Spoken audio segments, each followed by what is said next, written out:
Good morning students, how are you?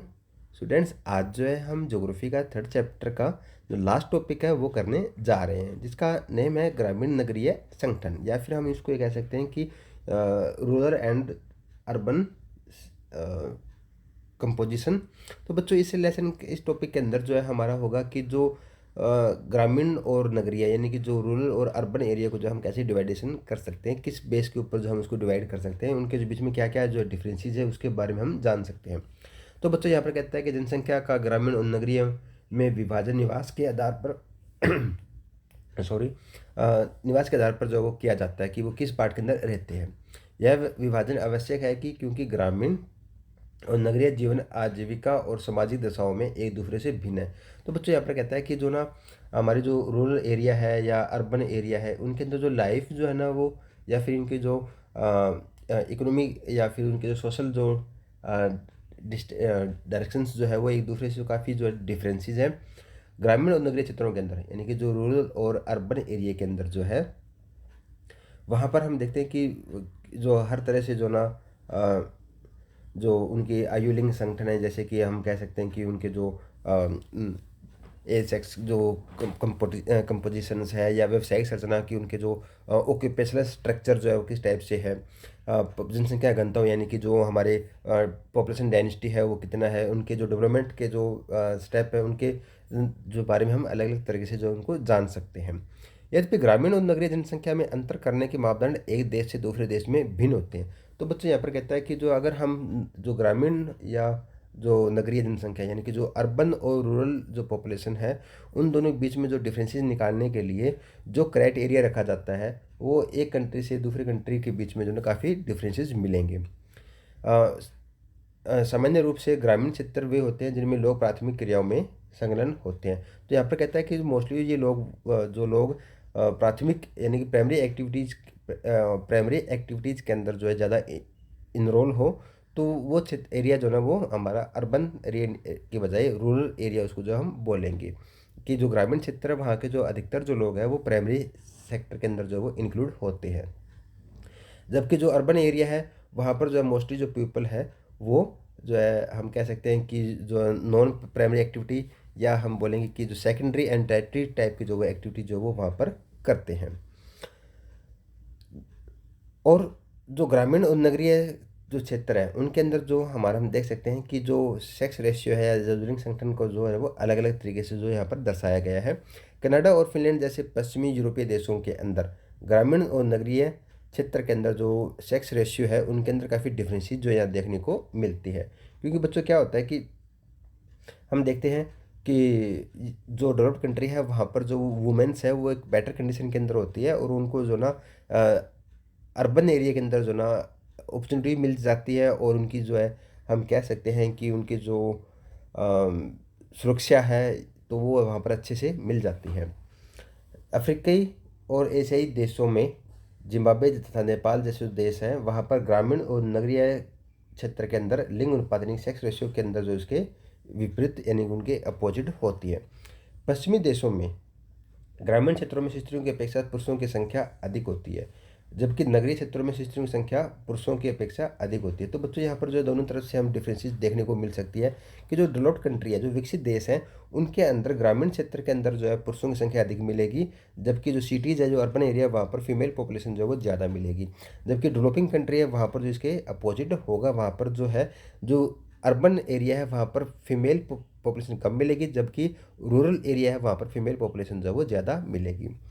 जैसे कि यहाँ लिखा हुआ है कि नेपाल, पाकिस्तान और भारत जैसे देशों में स्थिति इसके विपरीत है। नगरीय क्षेत्रों में रोजगार के अवसरों की अधिक संभावनाओं के कारण ग्रामीण क्षेत्रों से महिलाओं का आगमन के परिणामस्वरूप यूरोप, कनाडा और संयुक्त राज्य अमेरिका के नगरीय क्षेत्रों में महिलाओं की अधिकता है। तो यहाँ देखते हैं कि जो ना हम कि जो हमारे जो क्षेत्र हैं, जो ग्रामीण क्षेत्र है उनके अंदर जो है ना क्या होता है कि जो मेल जो पॉपुलेशन है वो अर्बन एरिया के अंदर आ जाती है काम करने के लिए। तो यहाँ पर जो डेवलपिंग कंट्री के अंदर ऐसा होता है, जबकि जो डेवलप्ड कंट्री जो विकसित देश है वहाँ पर जो है फीमेल पॉपुलेशन जो ज़्यादा माइग्रेशन करती है।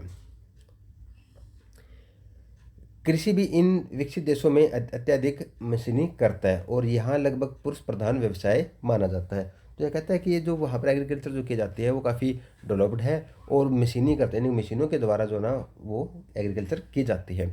और यह काम जो लगभग जो पुरुष जो वो करते हैं। इसके विपरीत एशियाई के नगरीय क्षेत्रों में पुरुष प्रधान प्रवास के कारण लिंग अनुपात भी पुरुषों के अनुकूल है। उल्लेखनीय है कि भारत जैसे देशों में ग्रामीण क्षेत्रों के कृषि कार्यों में महिलाओं की सहभागिता जब अधिक ऊंची पाई जाती है। तो बच्चों यहाँ पर क्या है कि जैसे हम देख सकते हैं कि जो ग्रामीण क्षेत्र है भारत के अंदर, उनके अंदर जो है जो पुरुष है वो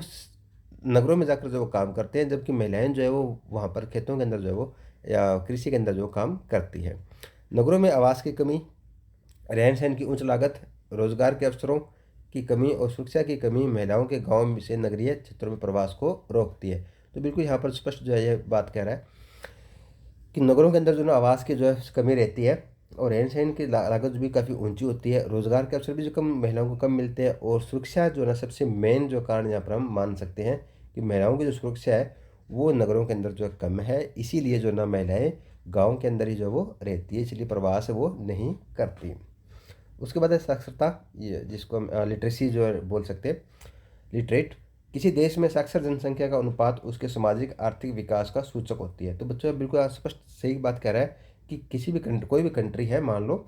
उसके अंदर अगर लिटरेट पॉपुलेशन ज़्यादा है या उसका जो अनुपात है वो वहाँ के जो सोशल और इकोनॉमिक जो कंडीशन है उसके बारे में वहाँ बता सकता है, क्योंकि इससे रहन सहन के स्तर, जो वेल एजुकेटेड पर्सन होगा जिसको एजुकेशन है, जो शिक्षित है, उसका रहन सहन का जो स्तर है वो काफ़ी बढ़िया जो है वो मिलेगा, क्योंकि उनको जो है वो नॉलेज होती है। उसके बाद कहता है कि जो महिलाओं की सामाजिक स्थिति के बारे में बताता है ये, शैक्षणिक सुविधाओं की उपलब्धता तथा सरकार की नीतियों का जो है पता चलता है। तो यहाँ पर जो है ना ये जो साक्षरता है वो समाज की स्थिति के बारे में, शैक्षणिक स्थिति के बारे में और सरकार की क्या नीतियाँ हैं, उन नीतियों के बारे में जो है यहाँ पर अच्छे से हमें पता चल जाता है। भारत में साक्षरता दर 7 वर्ष से अधिक आयु वाली जनसंख्या के उस प्रतिशत को सूचित करता है। तो भारत की अगर हम बात करते हैं तो यहाँ पर जो है उनकी साक्षरता जो दर है वो 7 वर्ष से ऊपर के बाद जो है उनको नापा जाता है। जो पढ़ लिख सकता है, जिसमें समझ के साथ अंकगणितीय प्रकलन करने की योग्यता है, यानी कि शिक्षित के लिए जो ना एक परिभाषा दी गई है, उसमें बोला गया है कि हम कोई भी एक सामान्य लाइन है, उस लाइन को जो ना वो पढ़ सकता है, समझ सकता है और लिख भी सकता है और बोल भी सकता है। तो अगर वो ऐसा करता है तो वो व्यक्ति जो ना, वो पर्सन जो ना वो एजुकेटेड है, वो लिटरेट है, वो साक्षर है। तो बच्चों इसी के साथ जो ना हम देख सकते हैं कि आगे जो ना उन्होंने जो एक डायग्राम दिया गया है उसके बारे में बताया गया है कि जो मेल और फीमेल की जो पॉपुलेशन है उनके बारे में कि जो कितनी जो वो तुलना करते हैं। अब हम बात करते हैं हमारा लास्ट टॉपिक, व्यवसाय संरचना, ऑक्यूपेशनल स्ट्रक्चर। तो जैसे कि आप लोगों को बताया गया है कि जो व्यवसायिक संरचना की अगर हम बात करते हैं तो यहाँ पर जो ना जो कार्यशील जनसंख्या जो होती है वो 15 से 59 वर्ष की आयु के जो वर्ग के जो होते हैं, चाहे वो उसमें स्त्री हो चाहे वो पुरुष हो, यही हमारी जो है कार्यशील जनसंख्या है। यह जनसंख्या जो है ना वो कृषि, वानिकी, मत्स्य, विनिर्माण, निर्माण, व्यावसायिक, परिवहन सेवाओं, संचार तथा अन्य अवर्गीकृत सेवाओं जैसे व्यवसायों में भाग लेते हैं। तो बच्चों जो ना ये तरह तरह के जो ना यहाँ व्यवसाय जो वो दिए गए हैं और उनमें जो वो काम करते हैं। कृषि, वानिकी, मत्स्य खनन को प्राथमिक क्रियाओं के अंदर जो ना वो लिया जाता है, जबकि द्वितीय क्रियाकलाप के अंदर जो ना व्यापार, परिवहन, संचार और अन्य सेवाओं को जो इंक्लूड किया जाता है। तो यहाँ पर प्राइमरी सेक्टर के अंदर हम देख सकते हैं कि जो है एग्रीकल्चर है या फॉरेस्ट्रिंग है या फिशरिंग है या माइनिंग है, ये सब चीज़ें जो है वो हमारी प्राथमिक यानी प्राइमरी एक्टिविटीज़ के अंदर जो हम उसको लेते हैं। जबकि जो हमारी सेकेंडरी जो एक्टिविटी है वो